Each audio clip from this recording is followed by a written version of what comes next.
Nii, akordide mängimise harjutus kvindiringis. Selleks, et oleks natuke põnevam, tasub siia mingisugune rütmika juurde võtta, et oleks nagu mingisugune klaverisaade.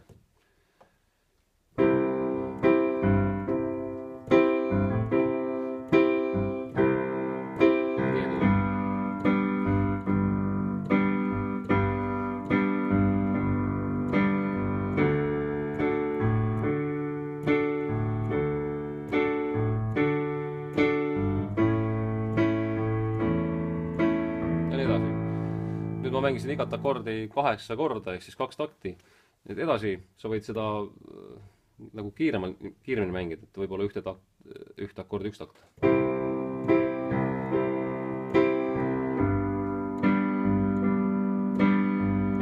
Ja siis näiteks 2 korda, lihtsalt mängid seda pool takti.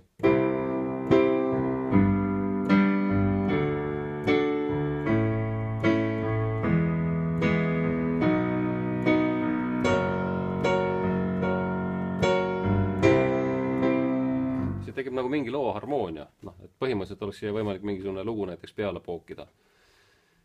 Ja ma arvan, et siis sa juba oskad.